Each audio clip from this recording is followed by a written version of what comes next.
चौथे नंबर पे घर से बाहर निकली अर्चना गौतम और उसके बाद कुछ दूर घर से निकल के इंटरव्यू जब दिया उन्होंने तो एमसी स्टैन के बारे में काफ़ी बड़ा कमेंट किया। एमसी स्टैन जिन्होंने ग्रैंड फिनाले की ट्रॉफी उठाई, बिग बॉस 16 के विजेता बने, लेकिन उसके बाद काफ़ी लोगों के जो दिल में एक होप थी प्रियंका चहर चौधरी के जीतने की, वो टूट गई।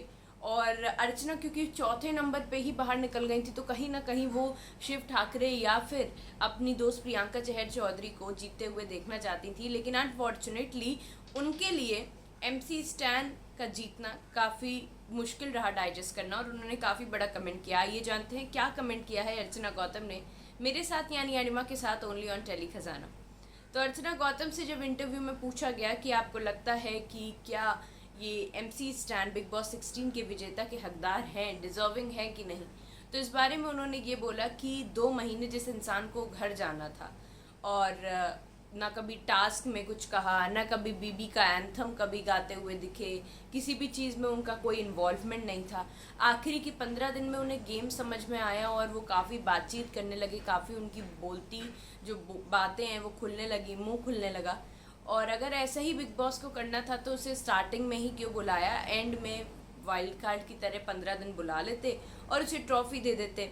कम से कम हमें सेटिस्फैक्शन रहता कि हमने जो मेहनत करी है वो सक्सेसफुल हुई। कुछ इस तरीके की बातें अर्चना गौतम ने एमसी स्टैंड के लिए कही हैं।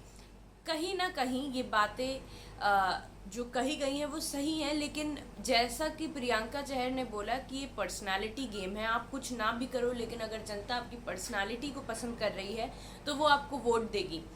और ये बात तो सच है कि एमसी स्टैन का इन्वॉल्वमेंट वाइज अगर देखा जाए तो योगदान बहुत ही ज़्यादा कम था, लेकिन अगर उनकी पर्सनालिटी वाइज देखा जाए तो वो एक थोड़े हट के खिलाड़ी थे।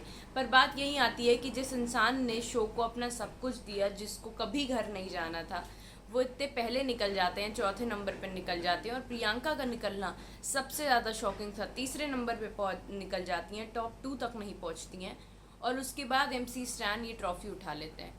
कितने लोग हैं जो ट्विटर पे हंगामा मचा रहे हैं, ट्विटर पे ट्वीट करते जा रहे हैं, बातचीत चल रही है कि ये सब पहले से ही प्लान्ड था, या फिर प्रियंका चहर को जब माई ग्लैम मिला यानी कि 25 लाख रुपए मिल गए, उसी दिन के बाद से उनका जो विजेता बनने वाला हक था वो उनसे छीन लिया गया था, क्योंकि उन्हें ऑलरेडी 25 लाख मिल चुके थे।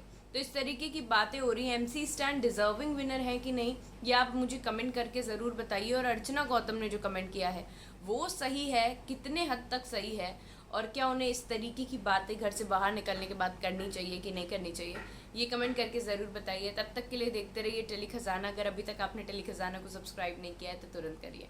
Thank you.